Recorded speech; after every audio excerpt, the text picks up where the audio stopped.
Esta es la unidad 3 del curso Producción, Sujetos e Instituciones Científicas y Tecnológicas para el doctorado de la Universidad Nacional de Urlingen. En esta unidad vamos a ver cómo se comunican los resultados de la investigación científica. Lo primero que vamos a ver es qué es un paper. Y para eso vamos a empezar haciendo una breve historia. Hasta la revolución científica, el conocimiento se transmitía por los libros. Se denomina revolución científica al surgimiento de la ciencia moderna durante el comienzo de la Edad Moderna, asociado con los siglos XVI y XVII, en los que nuevas ideas, etcétera, etcétera, la definición de Wikipedia. La fecha de inicio está tomada más o menos como 1543, con la publicación de Sobre los giros de los orbes celestes de Nicolás Copérnico, y la fecha de finalización de la revolución científica es en 1687, con la publicación de los principios de Isaac Newton. Los primeros investigadores empiezan a intercambiar correspondencia, cartas, lo cual es dificultoso para la época. Toman recaudos para no ser copiados y se generan disputas por la autoría de los descubrimientos. En esa época aparecen las dos primeras revistas científicas, la francesa Journal des Savants, Revista de los Sabios, y la británica Philosophical Transactions, ambas publicadas por primera vez en 1665. A través de la publicación en revistas se crea un corpus coherente de conocimiento que es accesible a las personas interesadas y que no puede ser manipulado una vez que se ha certificado. Las funciones de la revista científica quedaron fijadas desde sus orígenes y no han variado demasiado hasta la actualidad. Además de su importancia como canal de diseminación de los resultados científicos entre el resto de la comunidad investigadora, las revistas adoptaron inmediatamente la función de registro de las observaciones que permiten a los autores reclamar la prioridad de los descubrimientos y certifican la cientificidad de sus contenidos a través del proceso de revisión por pares. Para 1800 aparecen revistas especializadas por área de conocimiento. En Gran Bretaña aparecen sociedades científicas de astronomía, geología, matemática, química, etcétera, que crean sus propias revistas. Entre las primeras instituciones científicas financiadas con fondos públicos se encuentran los jardines botánicos y los observatorios astronómicos. Estas entidades cuentan con sus propias publicaciones de carácter especializado, pero también editan obras de carácter generalista, como los almanaques náuticos de gran interés para los marineros, que se venden entre el gran público. Al mismo tiempo, crece el número de médicos que hacen investigación en hospitales y aumenta el número de revistas médicas. Las sociedades científicas estaban integradas en su mayor parte por investigadores aficionados que recibían gratuitamente la revista editada por la entidad. A partir de 1850, la ciencia comienza a profesionalizarse en Europa. Ese año, el gobierno británico otorga su primera ayuda económica a la Royal Society para el desarrollo de su actividad. La idea de la financiación pública de la ciencia se refuerza con la celebración de una exposición universal en Londres al año siguiente. Aumentan los recursos dedicados a la ciencia y crece el número de profesionales que se dedican a esa actividad. En consecuencia, el número de artículos publicados en las Philosophical Transactions se incrementa y en 1887 la revista se divide en dos series, A y B, dedicadas a la física y a la biología. Cuando las sociedades científicas tenían pocos miembros, todos ellos podían asistir a sus reuniones.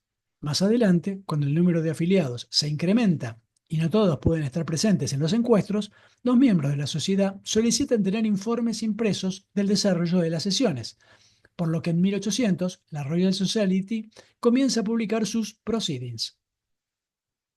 Y acá vemos una foto de época de la reunión de la conferencia Solvay en 1927. Para los que conocen algo de física y de química, ven montones de nombres de premios Nobel, entre ellos Marie Curie, Lorentz, Einstein, bueno, de Broglie, Compton, Dirac, Bragg, Lamour, Ehrenfest, Schrödinger, Pauli, Heisenberg, etc. Durante la primera mitad del siglo XX, los principales cambios que experimenta la editación de revistas científicas derivan del incremento de la actividad científica y del tránsito de una tarea llevada a cabo por aficionados hacia una actividad cada vez más profesionalizada. Las dificultades para mantenerse al día en un campo de conocimiento dan lugar a la aparición de revistas de revisiones. Entre las primeras se encuentran Reviews of Modern Physics en 1929 de la American Physical Society, que es la Asociación de Físicos de Estados Unidos, y Reports on Progress in Physics de la Physical Society of Britain, es decir, de la Asociación de Físicos de Gran Bretaña, en 1934. Durante 3 siglos, la edición de revistas académicas estuvo básicamente en manos de las sociedades científicas, sin apenas presencia en este mercado de editoriales privadas. Los continuos problemas de retraso en la publicación de los números y, en algunos casos, la tendencia a la censura, proporcionaron a los editores comerciales la oportunidad de entrar en este ámbito. El incremento de la actividad científica como consecuencia de la Segunda Guerra Mundial supuso la aparición de nuevos campos de investigación, como la física nuclear, la investigación espacial o la biología molecular. Estas disciplinas, que quedaban fuera de la cobertura de las sociedades científicas existentes hasta el momento, necesitaban de revistas propias.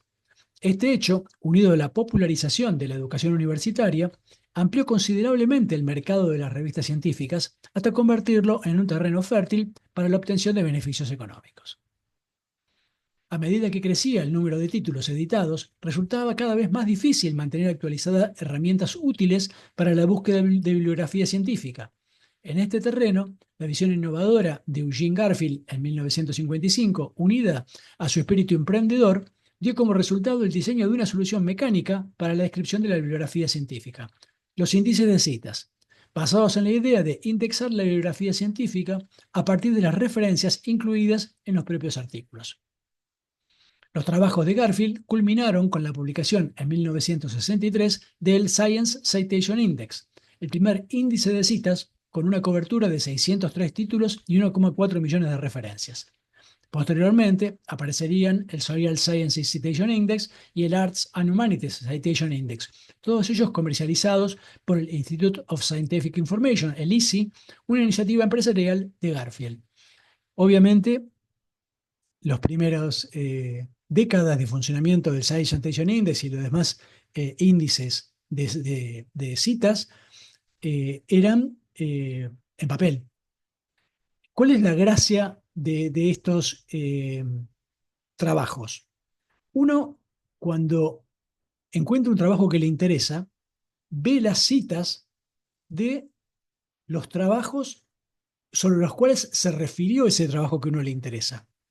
Pero, ¿cómo sabe los hijos de ese trabajo? Es decir, ¿qué trabajos aparecieron que citaron a ese trabajo y que avanzaron en el campo? Esa información es muy importante porque si uno descubre de un trabajo que le interesó que ya hay un montón de trabajo hecho, bueno, mejor que lo lea y no lo repita, porque si no va a estar perdiendo el tiempo. Bueno, eso hoy en día se encuentra, obviamente hoy en día el Science Citation Index está en formato web, se accede digitalmente, electrónicamente a la distancia, ya no hace falta ir a la hemeroteca y tener el papel. Y entonces uno puede buscar quiénes citaron un dado trabajo y a partir de ahí buscar los nietos, es decir, quiénes citaron a trabajos que citaron ese trabajo y así hasta llegar a todo lo que citó, todo lo que derivó directa o indirectamente del trabajo que uno está buscando. La creación del Science Citation Index facilitó la identificación de conjuntos de revistas nucleares en cada disciplina, que pasaron a utilizarse como referentes en procesos de evaluación de la ciencia. La utilización por parte de los bibliotecarios de los listados de revistas científicas de los índices de citas del ISI como un criterio fundamental en la toma de decisiones de suscripción y el hecho de que el factor de impacto se impusiera como el principal indicador de evaluar artículos, autores e instituciones reforzaron el prestigio de estas revistas. Es decir, lo que ocurrió fue que las revistas más citadas empezaron a tener un índice de citas más grande, y se define un índice de impacto de las revistas. Eso hace que los bibliotecarios decidan que se suscriben y pagan las suscripciones de las revistas que más se usan, que más se citan, y entonces eso refuerza que hay ciertas revistas top y otras que son de segunda línea, de tercera línea. De esta manera, los editores de estos títulos vieron la oportunidad de incrementar sus precios sin temor a perder suscripciones, puesto que estas publicaciones se habían convertido en imprescindibles para cualquier centro dedicado a la ciencia. Esta situación derivaría, a partir de la década de 1970, en desproporcionados incrementos en los precios de suscripción a las revistas, un fenómeno conocido como crisis de las revistas. ¿Qué géneros hay de publicaciones científicas? Bueno, tenemos los artículos de investigación, se llaman Original Articles o Research Articles o Research or Article directamente, son nombres en inglés, es decir, sería artículo original, investigación original, investigación o artículo en castellano, se trata de un artículo con una estructura clásica, introducción, métodos, resultados, discusión, que aporta datos nuevos y relevantes sobre un tema determinado y que ha sido revisado por pares. También tenemos los artículos de opinión. Es artículo en el que se expresa la opinión de uno o más expertos sobre un tema cercano a su campo de conocimiento. Esta opinión está basada en la experiencia de los investigadores y los datos y la literatura disponibles. Las cartas y los comentarios son algunos ejemplos de artículos de opinión. Cartas o short reports, letters, correspondence o brief communications, es decir, reportes breves, cartas, correspondencia o comunicaciones breves, son cartas al editor similares a las de los periódicos tradicionales. Incluyen comentarios breves de interés sobre temas académicos, de interés público o incluso políticos. Pueden aportar datos más o menos anecdóticos que pueden interesar y ayudar a otros investigadores a la hora de seguir investigando. No siempre es revisado por pares y la revisión no es tan exhaustiva como los artículos de investigación. También tenemos las revisiones o review articles, son resúmenes exhaustivos de una línea de investigación que pueden incluir referencias a más de un centenar de estudios previos. Suelen ser escritos por expertos en el campo y ofrecen una perspectiva del estado de este y su futuro. Son de gran utilidad para investigadores, pero también para periodistas científicos, porque sirven de introducción a un área de conocimiento. Suelen ser encargadas por las propias revistas. Después están los comentarios, commentary. Son artículos de opinión que buscan provocar e impulsar una llamada a la acción sobre temas importantes en nivel científico, pero también político, ético y social. Para ello proponen una solución al problema planteado. Suelen ser encargados por la propia revista. Después tenemos las perspectivas o perspective. Acompañan a los artículos de investigación de los editores que los editores de la revista consideran más importantes. En estas perspectivas, un experto en la materia que no ha participado en el estudio explica su relevancia y lo contextualiza. Son muy útiles para entender mejor la importancia de un trabajo. Suelen ser encargados por la propia revista. Y finalmente, news, noticias. Las revistas científicas también publican artículos periodísticos, reportajes e incluso encuestas. Son escritos por periodistas científicos a petición de la revista. Las editoriales, editorial, son artículos sin firma en el que la propia revista se posiciona sobre un tema de interés científico, social y político. Otro tipo de publicaciones. Tenemos los preprints o prepublicación. Antes de su publicación, los estudios pueden ser compartidos por los autores en repositorios como medRxiv, bioRxiv, arXiv. Estos trabajos, estos son de medicina, los segundos son de biológicos, biomédicos, biotecnólogos, y los terceros son de física y matemática. Estos trabajos preliminares son conocidos como preprints. No han superado la revisión por pares y pueden ser subidos sin controles. No confundir con los postprints, artículos que sí han pasado la revisión por pares, pero que se comparten antes de pasar el proceso de maquetización y edición de la revista, normalmente por la importancia de sus resultados.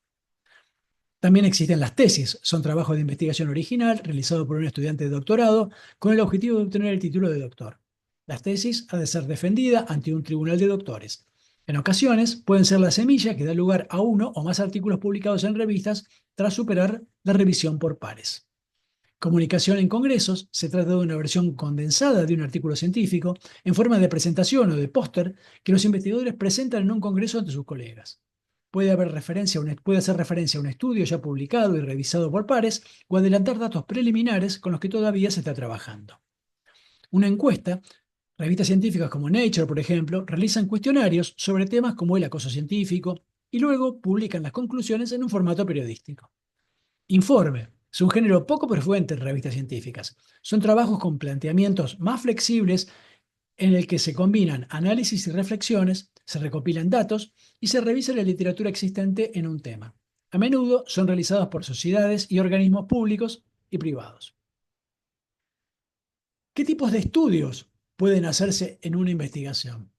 Bueno, existen los estudios experimentales, son el ensayo en el que el investigador realiza una manipulación artificial de un factor de interés con el objeto de estudiarlo. Estudio observacional, a diferencia del estudio experimental, aquí el investigador no manipula factor alguno, sino que se limita a medir las variables de interés en diferentes poblaciones o individuos.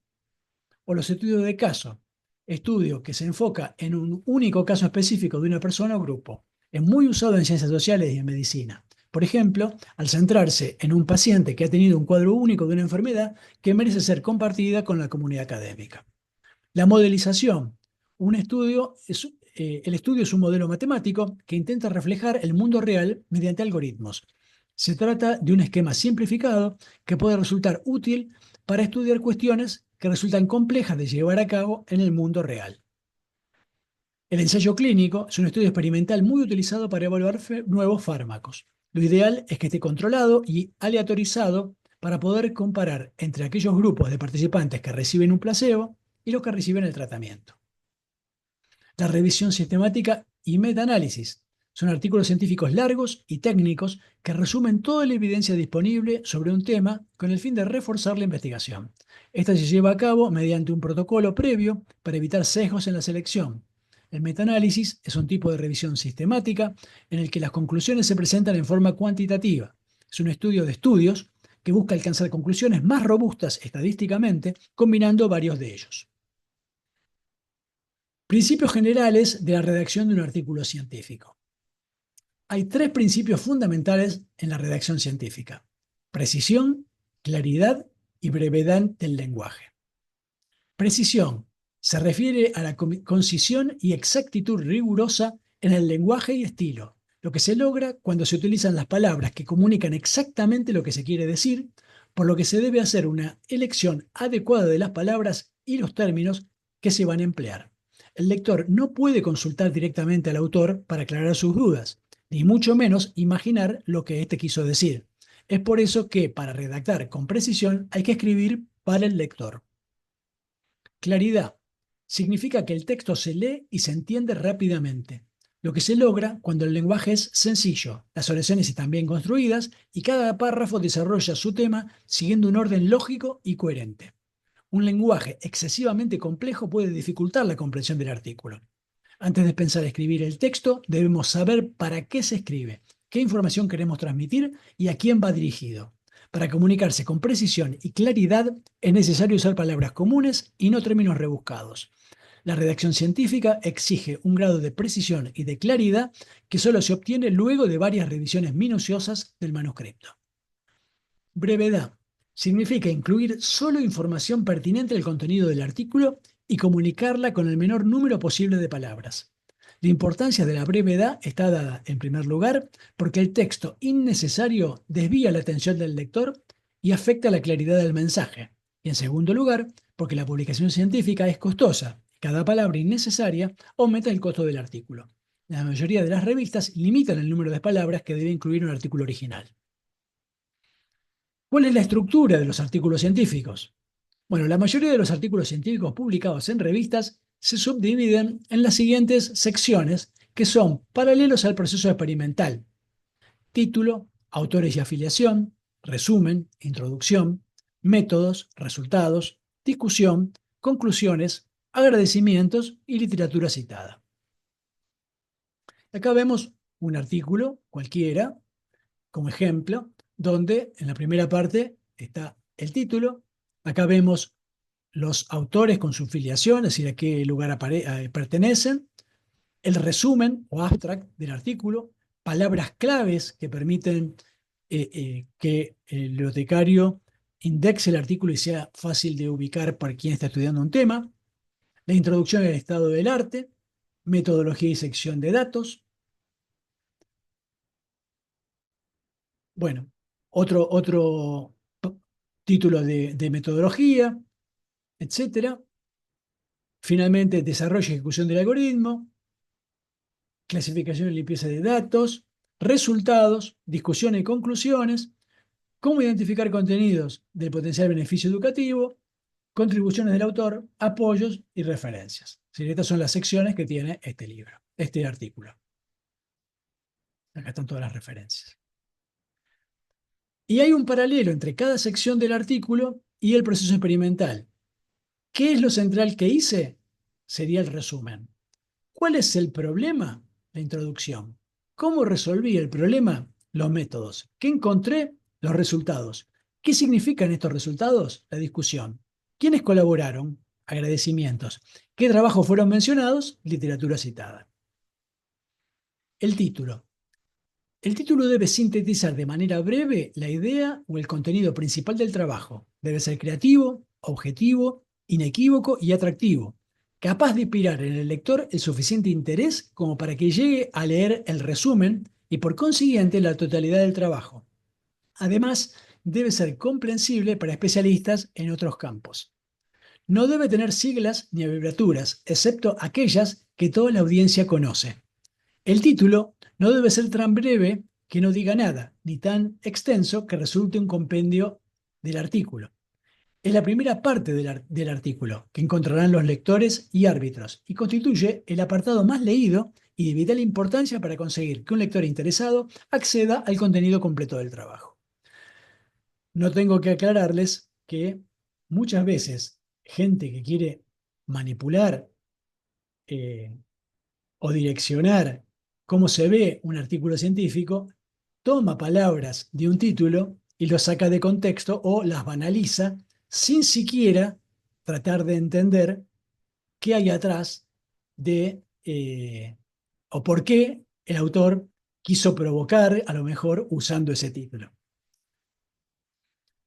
La sección de autores. La forma en que se consignan los nombres de los autores es importante para la recuperación de su bibliografía en el transcurso de su carrera académica, por lo que estos deben prestar mucha atención a cómo lo hacen en sus trabajos. Dicho esto, uno tiene que elegir desde el primer día cómo va a firmar los artículos, si lo va a firmar con un primer nombre, una sigla del primer nombre, dos nombres, dos siglas, un apellido, dos apellidos, y tiene que tratar de mantener el mismo formato a lo largo de toda su carrera. Es necesario firmar siempre igual y con un formato que sea interpretado correctamente por los editores de las revistas y por los productores de bases de datos internacionales.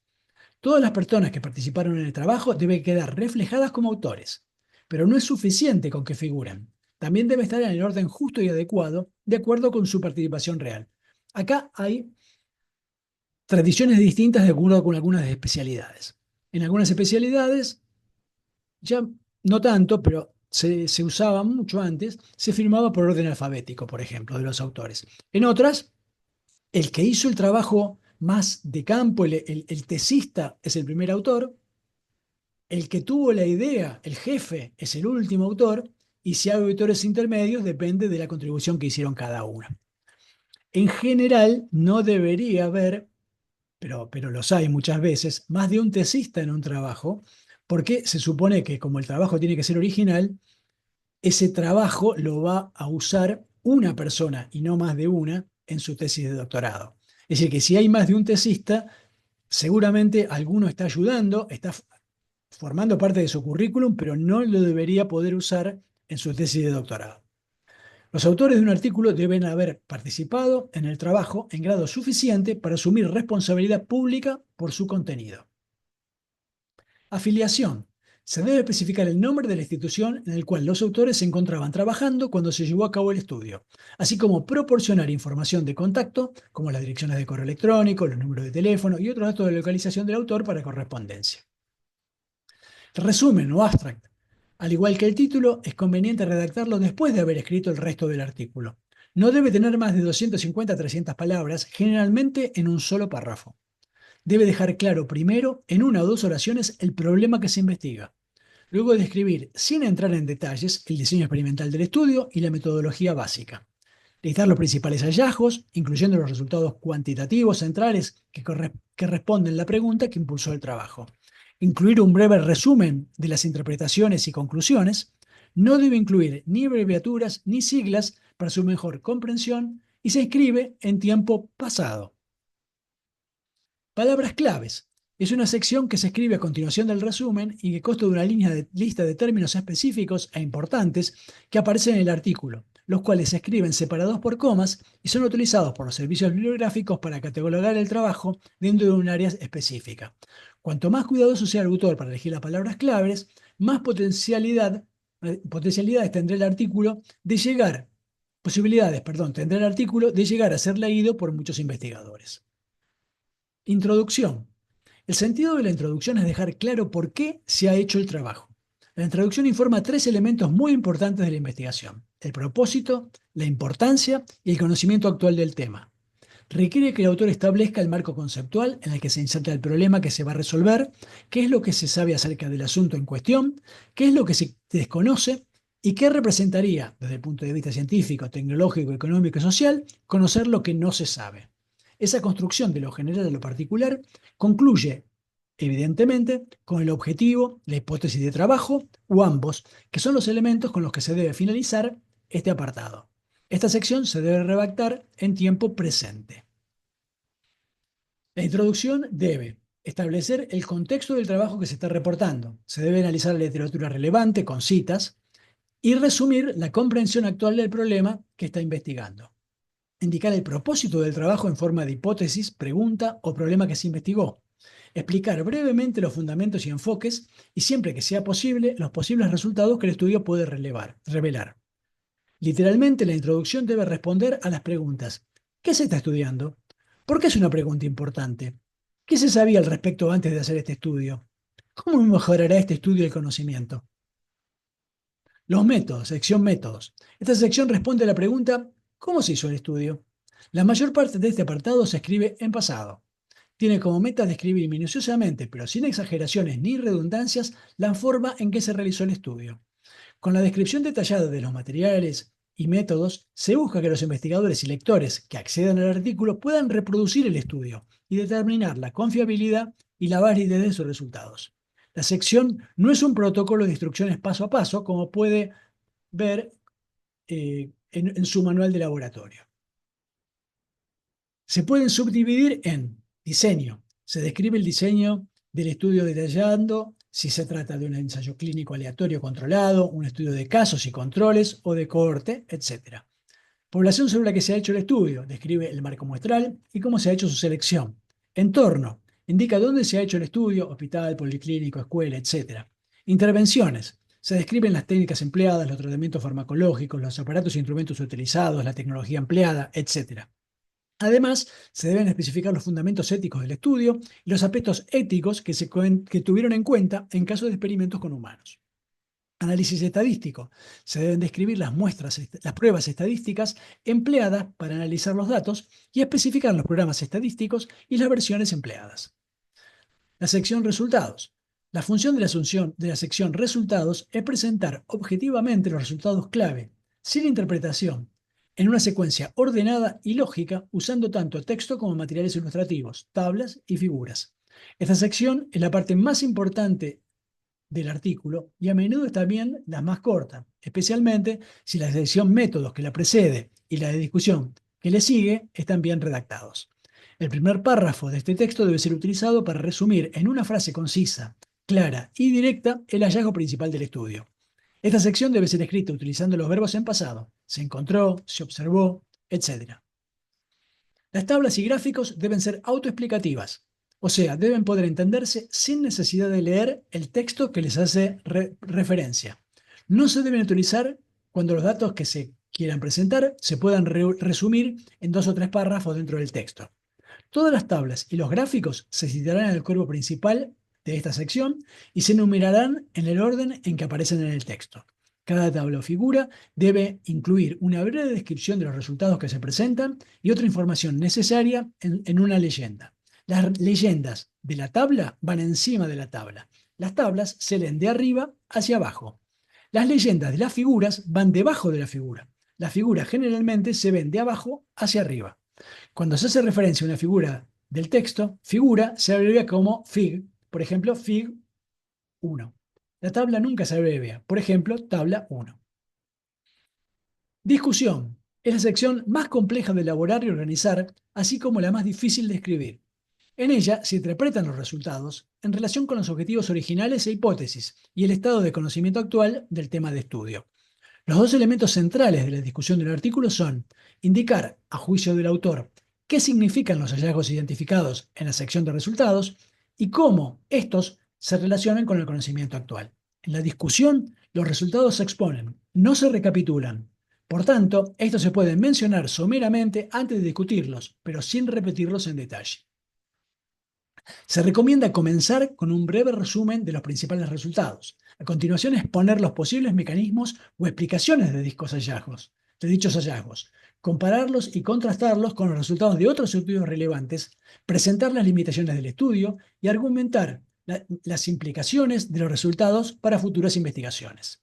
Debe realizarse la comparación de los hallazgos obtenidos con los resultados de investigaciones realmente comparables, así como con investigaciones que apoyan la hipótesis y también con aquellas que la contradicen.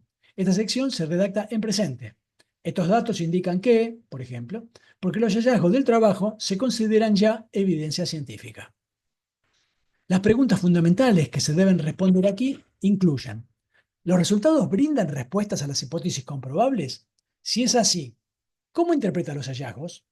¿Los hallazgos están de acuerdo con los que otros han mostrado? Si no, ¿sugieren una explicación alternativa? ¿O tal vez una falla de diseño imprevista en el experimento o en el de ellos?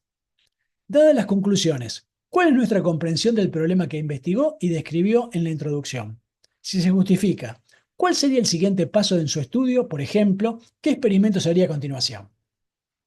Conclusiones. Al final de la discusión o en una sección separada, de acuerdo con la característica de cada revista, se deben reflejar las conclusiones más significativas y la importancia práctica del estudio.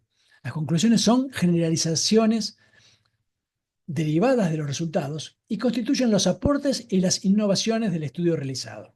Esta sección puede incluir recomendaciones y sugerencias para investigaciones futuras, tales como métodos alternos que podrían dar mejores resultados, tareas que no se hicieron y que debieron hacerse, y aspectos que merecen explorarse en las próximas investigaciones.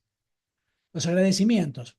Esta sección no incluye ningún elemento científico, solo se trata de ser cortés con quienes colaboraron para mejorar el estudio, participando en algún aspecto muy parcial de este.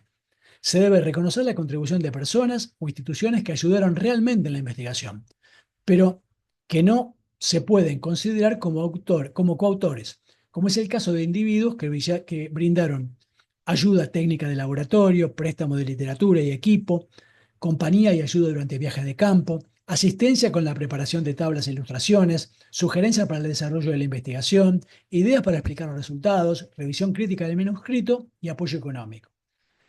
Por ejemplo, claramente, una persona que presta el equipo, pero no participa del estudio, no debería ser coautor. Generalmente no se agradecen las contribuciones que forman parte de una labor rutinaria o que se reciben a cambio de un pago. Lista de referencias. Las referencias bibliográficas constituyen un grupo de datos precisos, detallados para la identificación de una fuente documental impresa o no, de la cual se obtuvo la información. En esta sección se detallarán los trabajos a los que se hizo referencia en el artículo y que deben ser numerados consecutivamente en el orden en que se mencionan por primera vez en el texto o listados por orden alfabético tomando el apellido del primer autor, según sean las normas de la revista. Las referencias cumplen dos funciones esenciales: testificar y autentificar los datos no originales del trabajo y proveer al lector de bibliografía referente al tema en cuestión. Los autores son responsables de verificar que ninguna de las referencias se citen artículos retractados, excepto en el contexto de referirse a la retractación. Artículos son retractados son artículos que han sido retirados de la revista porque se reconocen que hubo errores. Apéndices. Un apéndice contiene información que no es esencial para la comprensión del documento, pero pueden presentar información que aclare más un punto sin sobrecargar el cuerpo de la presentación. Cada apéndice debe identificarse con un número romano en secuencia, por ejemplo, apéndice 1, apéndice 2, etc. Cada apéndice debe contener material diferente. Un apéndice es una parte opcional de un artículo y no se encuentra en la mayoría de los documentos publicados. Identificadores únicos de autor. Se utilizan para identificar de manera unívoca a los investigadores. Su función principal es conectar el nombre del autor con el trabajo de investigación. Tener un identificador único es de utilidad porque es un medio para distinguir tu nombre de otros autores con nombres idénticos o similares, permite que otros, agencias federales, investigadores, etcétera, encuentren y recuperen los productos de tu investigación, asegura que la publicación sea atribuida correctamente. Hay hoy en día tres identificadores principales a nivel mundial: el identificador de autor de Scopus, el de ORCID y el de ResearchSID. El identificador de ORCID, Open Research and Contributor ID, es una organización global sin fines de lucro sostenida por las tarifas de las más de 1.200 organizaciones miembros. ORCID facilita la importación de los datos de tu perfil desde otras plataformas: Research ID, Scopus Author ID and DataSite Metadata Store. a tu perfil de ORCID. ORCID es solicitado por organizaciones editoriales como parte del proceso de autenticación de los autores. Algunas de estas son Nature Publishing Group, Elsevier y American Physical Society. Y si quieren consultar más, aquí tienen el URL de ORCID. ResearcherID es un sistema de identificación de autores científicos introducido en enero del 2008 por una editorial que es Thomson Reuters. Desde 2016 lo maneja Clarivate Analytics como empresa independiente y se usa para el Web of Science. Thomson Reuters ha permitido el intercambio de datos entre su sistema ResearcherID y ORCID. Bueno, y esta es la dirección web del ResearcherID. Y también está Scopus Author ID. El ID de autor de Scopus es un identificador que se utiliza en la base de datos Scopus. Se asigna automáticamente a todo autor que luego de publicar al menos un artículo en el índice de Scopus. Además, todas las publicaciones de cada autor se agrupan en el perfil de autores de Scopus y permite métricas de citas para cada autor. Bueno, uno puede buscar por autores en este URL y mirar por autor las publicaciones que aparecen, cuántas citas tienen las publicaciones, qué factor de impacto tienen, etcétera, etcétera. Por ejemplo, este es mi ORCID y este es mi Scopus ID. Identificadores de publicaciones. Así como tenemos identificadores que identifican a las personas, porque Juan García puede haber muchos, y entonces tenemos que tener algo que diga cuál es cuál, qué hizo cada quien. También tenemos identificadores de publicaciones. Los identificadores de publicación ayudan a encontrar información sobre un artículo o publicación utilizando un conjunto de códigos. Un identificador de publicación es exclusivo de esa revista, artículo o libro. Y tenemos fundamentalmente el ISBN, el DOI y el ISSN. El ISBN es el número de libro estándar internacional o International Standard Book Number o ISBN, que es para libros. Los ISBN identifican libros impresos o digitales y se utilizan como dispositivos de seguimiento de inventario. El ISBN de versiones de un libro en particular tiene su propio código 1. El ISBN tiene 13 dígitos y contiene 5 tipos de información de identificación o elementos, tales como un prefijo, un grupo de registro, por ejemplo, país o territorio individual, solicitante de registro, publicación y suma de comprobación, es decir, una cifra que se utiliza para detectar errores.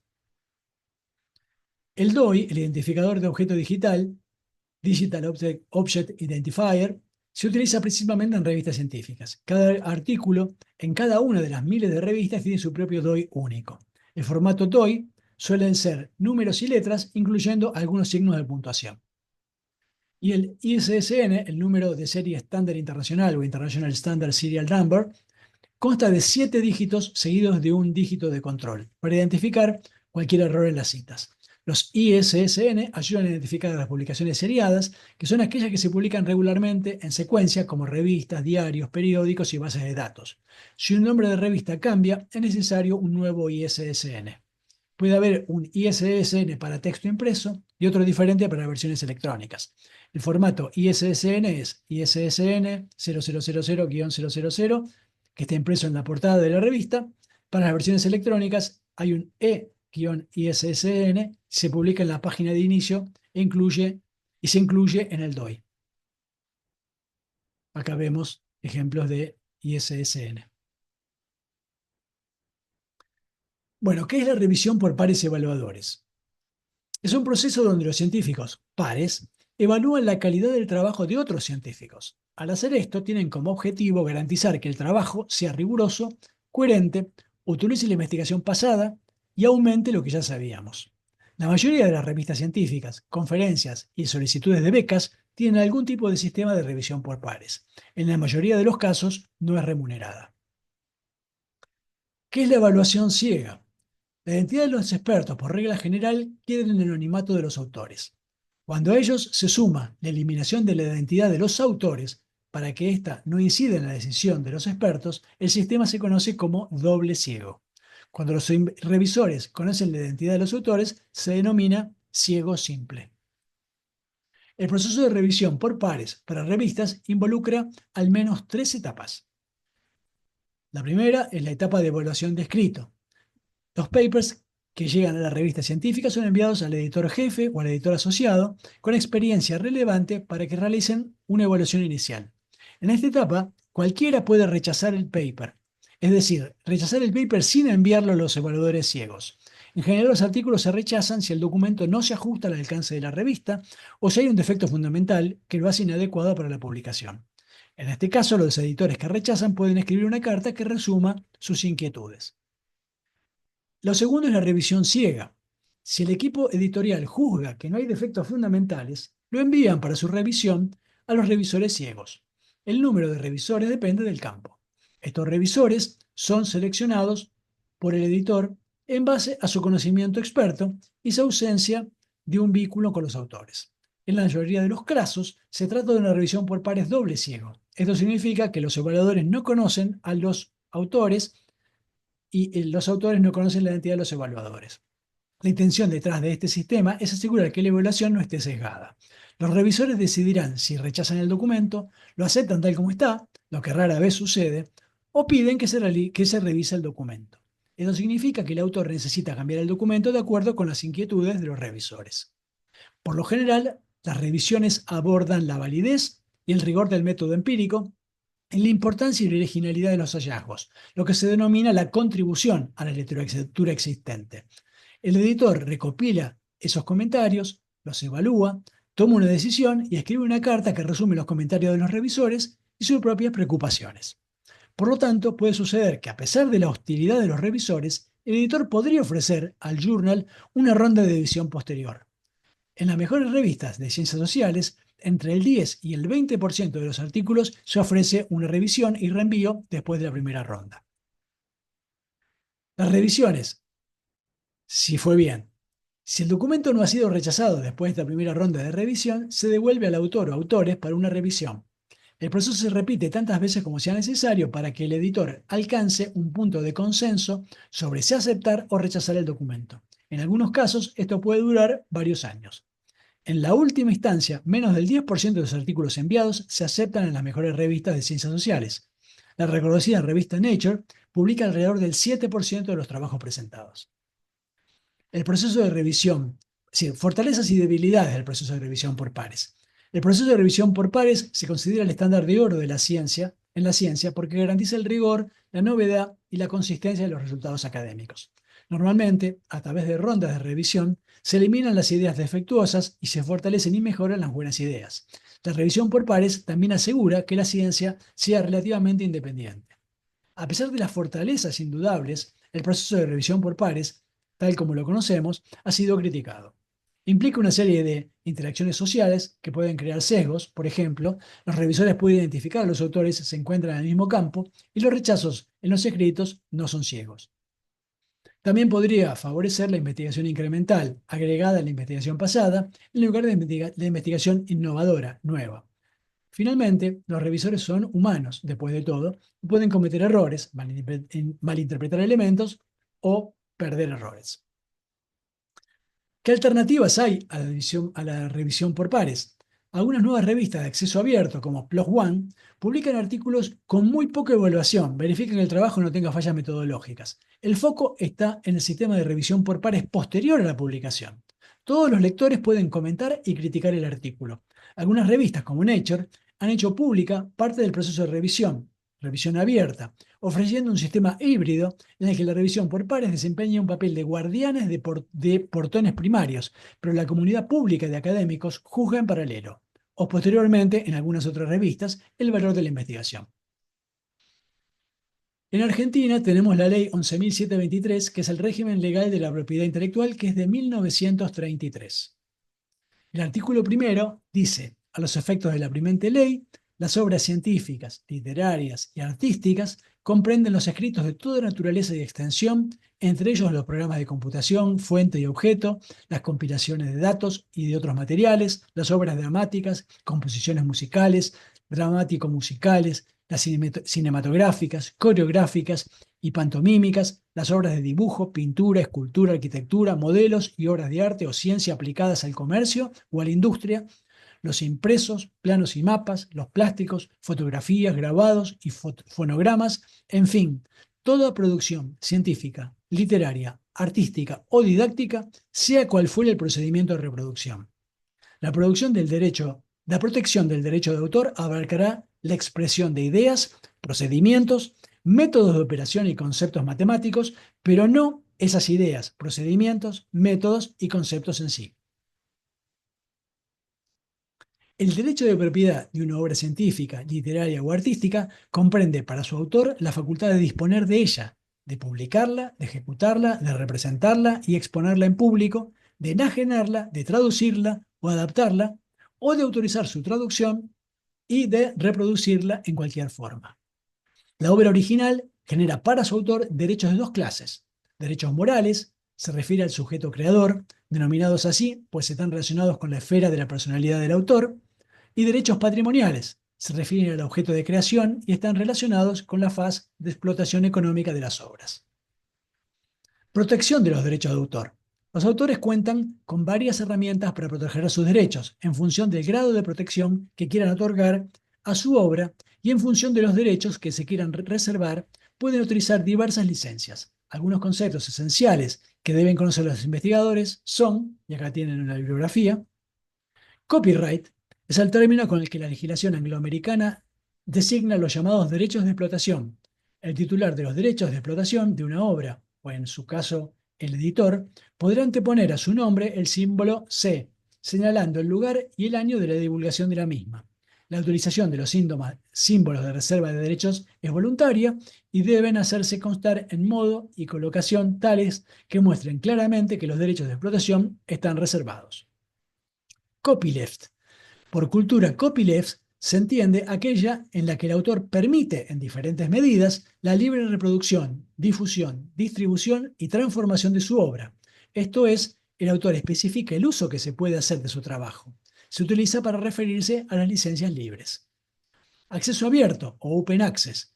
El movimiento Open Access es un cambio de modelo en el proceso de comunicación científica que pretende poner en acceso abierto toda la documentación generada por las universidades y organismos de investigación, liberando a la ciencia de las barreras económicas y generales que dificultan su difusión. Esto ha sido posible por el desarrollo de las nuevas tecnologías de la comunicación y el uso masivo de Internet. El modelo promueve la creación de repositorios, entendidos como ficheros, donde se almacenan recursos digitales, texto, imágenes, sonidos, datos, avalados por las propias instituciones que los generan, y en los que los autores depositan sus resultados de investigación por medio del autoarchivo. El acceso abierto a la ciencia promueve el uso de licencias libres del tipo copyleft, en las que exista un reconocimiento de la autoría, pero en la que se ceden solo algunos derechos de explotación. Las licencias copyleft de interés para investigadores son Creative Commons y las licencias para software libre. Licencias Creative Commons. En el ámbito universitario se utilizan las licencias Creative Commons, son modelos de licencias estandarizadas que en lugar de prohibir el uso, lo autoriza bajo algunas condiciones. Publicación de escritos en revistas o libros. El autor autoriza al editor a publicar su obra. En el contrato de edición, el autor o los titulares de los derechos ceden al editor como mínimo el derecho de reproducir y distribuir la obra a cambio de una contraprestación económica o sin ella. Estos derechos no se tienen por qué ceder en exclusiva. Asimismo, se pueden ceder también otros derechos como el de transformación o el de comunicación pública.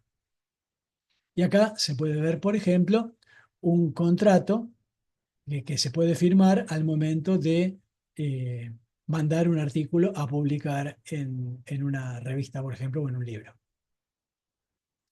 Editoriales. Las editoriales cumplían la función de evaluar, dar formato y publicar un artículo y distribuir la revista a bibliotecas y suscriptores. Las editoriales se fueron concentrando de los años 1970 a 1980. Con el avance de la información cambió el negocio editorial. Ustedes imagínense, cuando yo escribí mi primer artículo, lo mandé en un sobre con gráficos y figuras hechas por un dibujante con Rotring, ¿sí? Con un dibujo técnico, eh, se mandaban fotos de los gráficos y de las figuras, y eso iba y venía en correo. Eh, y la editorial, que lo que tenía que hacer, si aceptaba un artículo, era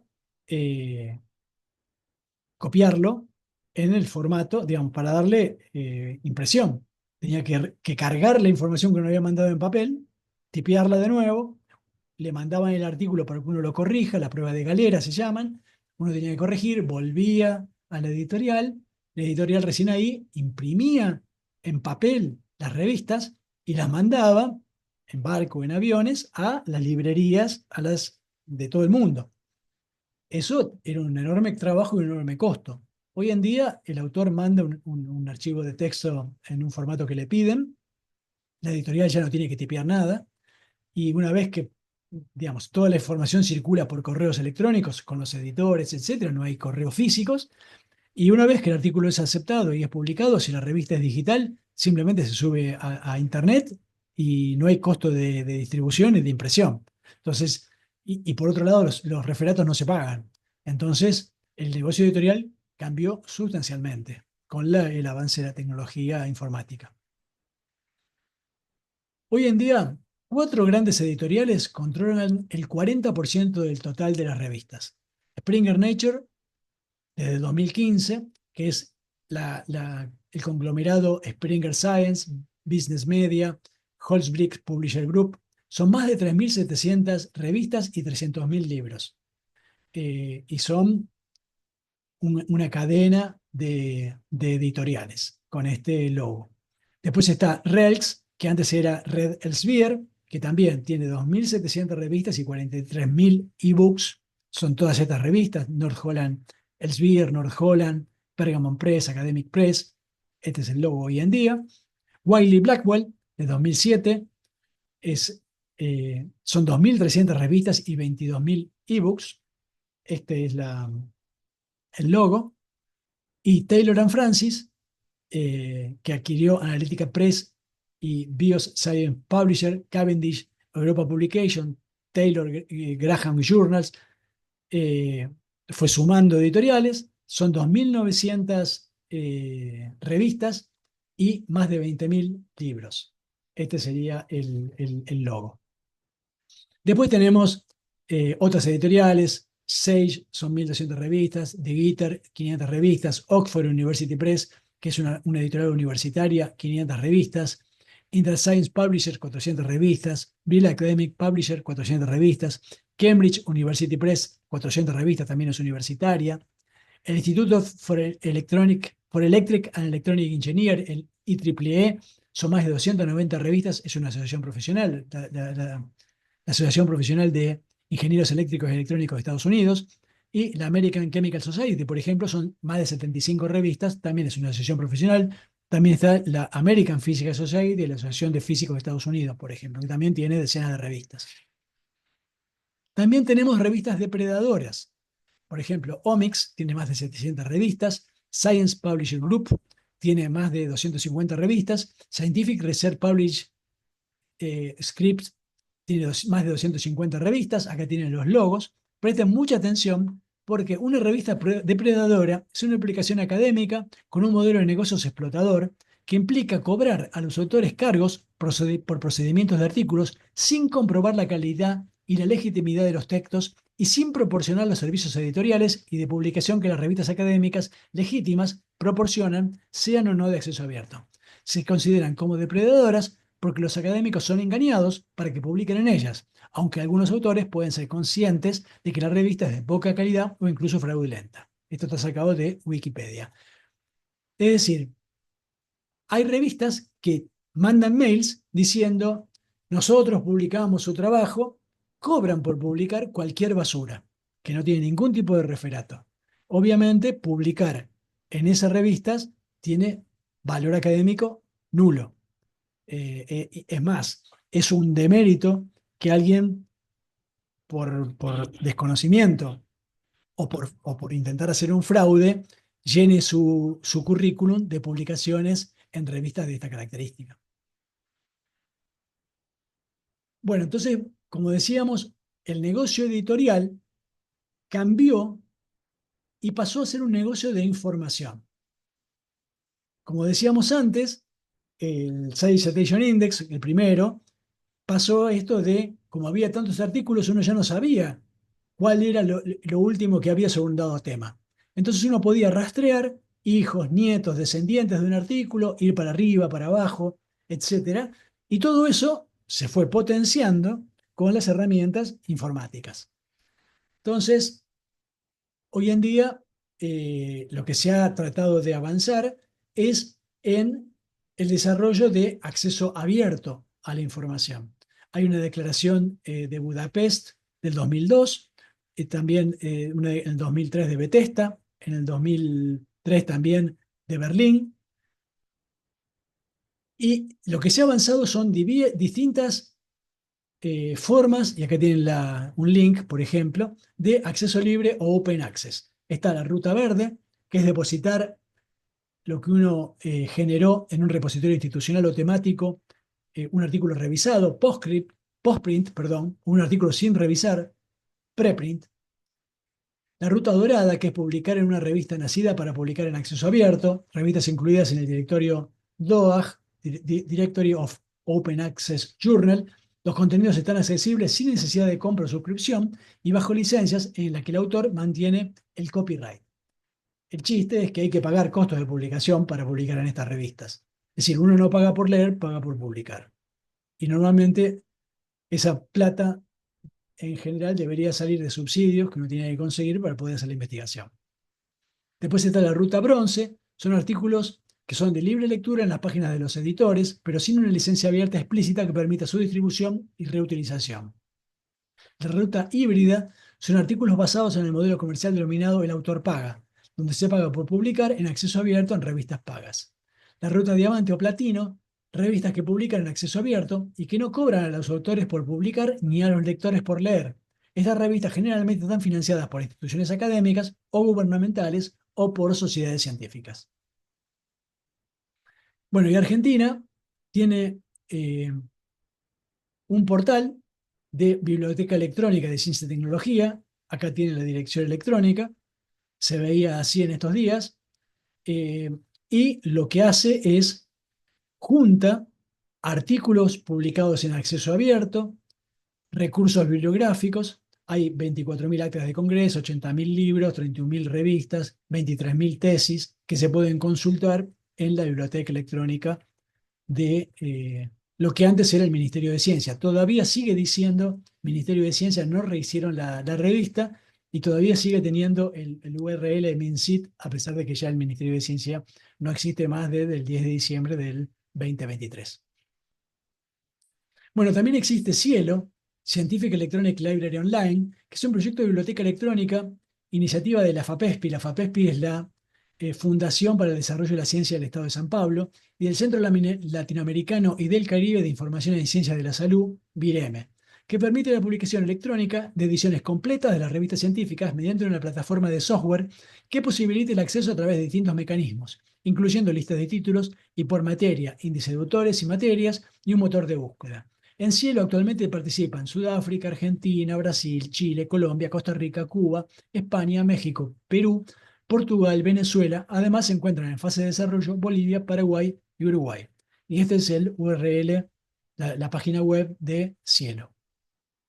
Después tenemos Dialnet, que es un portal de difusión de la producción científica hispana, cuyo funcionamiento se inició en 2001, especializado en ciencias humanas y sociales. El portal está gestionado por la Fundación Dialnet de la Universidad de La Rioja, España. Ofrece la carga de tesis doctorales a texto completo y permite el alojamiento de revistas en la edición electrónica. Y este es el URL. Argentina tiene desde el año 2013 una ley de repositorio digital institucional de acceso abierto, que fue promulgada por el decreto 2021 del 2013 sin reglamentar. Es decir, que no hay una reglamentación, la ley está vigente tal cual como está redactada.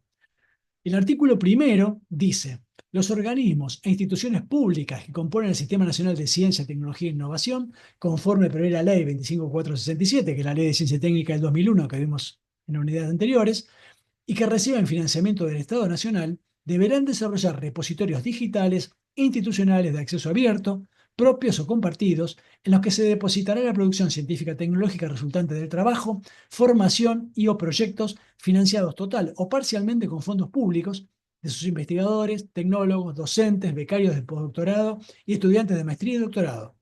Esta producción científica tecnológica abarcará el conjunto de documentos, artículos de revista, trabajos técnicos científicos, tesis académicas, entre otros, que sean resultado de realización de actividades de investigación.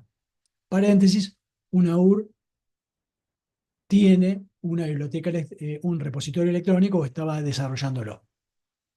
El artículo 2 de la ley dice: los organismos e instituciones públicas comprendidos en el artículo 1 deberán establecer políticas para el acceso público a datos primarios de investigación a través de repositorios digitales institucionales de acceso abierto o portales de sistemas nacionales de grandes instrumentos y bases de datos, así como también políticas institucionales para su gestión y preservación a largo plazo. Es decir, no solamente hay que publicar la comunicación, el paper, la tesis, que es lo que dice el artículo 1, sino también hay que poner a disposición en manera abierta los datos primarios de la investigación. Deben ser de acceso público. El artículo 3 dice: todo subsidio o financiamiento proveniente de agencias gubernamentales y de organismos nacionales de ciencia y tecnología, del Sistema Nacional de Ciencia, Tecnología e Innovación, destinado a proyectos de investigación científica y tecnológica, que tengan entre sus resultados esperados la generación de datos primarios, documentos y o publicaciones, deberá contener dentro de sus cláusulas contractuales la presentación de un plan de gestión acorde a las especificidades propias del área disciplinar, en el caso de datos primarios, y en todos los casos, un plan para garantizar la disponibilidad pública de los resultados esperados según los plazos fijados en el artículo 5 de la presente ley. A los efectos de la presente ley se entenderá como dato primario a todo dato en bruto sobre los que se basa cualquier investigación y que puede o no ser publicado cuando se comunica un avance científico, pero que son los que fundamentan un nuevo conocimiento. El artículo 4 dice: los repositorios digitales institucionales deberán ser compatibles con las normas de interoperabilidad adoptadas internacionalmente y garantizarán el libre acceso a sus documentos y datos a través de Internet u otras tecnologías de información que resulten adecuadas a los efectos, facilitando las condiciones necesarias para la protección de los derechos de la institución y del autor sobre la producción científica tecnológica. El artículo 5 dice: los investigadores, tecnólogos, docentes, becarios de doctorado y estudiantes de maestría y doctorado cuya actividad de investigación sea financiada con fondos públicos deberán depositar o autorizar expresamente el depósito de una copia de la versión final de su producción científica tecnológica publicada o aceptada para publicación y o que haya atravesado un proceso de aprobación por una autoridad competente o con jurisdicción en la materia en los repositorios digitales de acceso abierto de sus instituciones, en un plazo no mayor a los 6 meses desde la fecha de su publicación oficial o de su aprobación. Los datos primarios de investigación deberán depositarse en repositorios o archivos institucionales digitales propios o compartidos y estar disponibles públicamente en un plazo no mayor a 5 años del momento de su recolección, de acuerdo a las políticas establecidas por las instituciones, según el artículo 2. El artículo 6 dice: en caso que las producciones científico-tecnológicas y los datos primarios estuvieran protegidos por derechos de propiedad industrial y o acuerdos previos con terceros, los autores deberán proporcionar y autorizar el acceso público a los metadatos de dichas obras intelectuales y o datos primarios, comprometiéndose a proporcionar acceso a los documentos y datos primarios completos a partir del vencimiento del plazo de protección de los derechos de propiedad industrial o de la extinción de los acuerdos previos antes referidos. Asimismo, podrá excluirse la difusión de aquellos datos primarios y o resultados preliminares y o definitivos de una investigación no publicada ni patentada que deban mantenerse en confidencialidad, requiriéndose a tal fin la debida justificación institucional de los motivos que impidan su difusión. Será potestad de la institución responsable, en acuerdo con el investigador o equipo de investigación, establecer la pertinencia del momento en que dicha información deberá darse a conocer. A los efectos de la presente ley, se entenderá como metadato a toda aquella información descriptiva sobre el contexto, calidad, condición o características de un recurso, dato u objeto que tiene la finalidad de facilitar su búsqueda, recuperación, autentificación, evaluación, preservación y o interoperabilidad. El artículo 7 dice: el Ministerio de Ciencia, Tecnología e Innovación Productiva será la autoridad de aplicación de la presente ley y tendrá a su cargo las siguientes funciones. A. Promocionar, consolidar, articular y difundir los repositorios digitales institucionales y temáticos de ciencia y tecnología en la República Argentina. Establecer los estándares de interoperabilidad que deberán adoptar los distintos repositorios institucionales digitales de ciencia y tecnología en el marco del Sistema Nacional de Repositorios Digitales en Ciencia y Tecnología, que funciona en el ámbito de la biblioteca electrónica creada mediante resolución 253 del 2002 de la Secretaría de Ciencia, Tecnología e Innovación Productiva. C. Promover y brindar asistencia técnica integral a las instituciones del Sistema Nacional de Ciencia, Tecnología e Innovación para la generación y gestión de sus repositorios digitales. D. Implementar las medidas necesarias para la correcta aplicación de la presente ley. El artículo 8 dice: el incumplimiento de las disposiciones de la presente ley por parte de las instituciones y organismos referidos en el artículo 1 y 2 y por parte de las personas enumeradas en el artículo 5 los tornará no elegibles para obtener ayuda financiera pública para soporte de sus investigaciones. Y el Sistema Nacional de Repositorios Digitales está normado por la resolución 753 del 2016 del Ministerio de Educación, que tiene como fin establecer que el Sistema Nacional de Repositorios Digitales actuará como instrumento técnico operativo para el cumplimiento de las responsabilidades de este ministerio emanadas de la Ley 26.899, aprobar la creación del repositorio del Sistema Nacional de Repositorios Digitales, aprobar el reglamento operativo para la aplicación de la Ley 26.899. Y esta es la página web del Sistema Nacional de Repositorios Digitales, donde acá se ve que hay 555.973 publicaciones, 53 repositorios, 53 instituciones. Y esto es lo que se ve, lo que uno puede acceder es información sobre el Sistema Nacional de Repositorios Digitales, cuáles son los repositorios, cómo se cosecha la información, cómo adherir al sistema, qué financiamiento hay para mantener el sistema, estadísticas, etc. Y acá está el URL. El Sistema Nacional de Repositorios Digitales,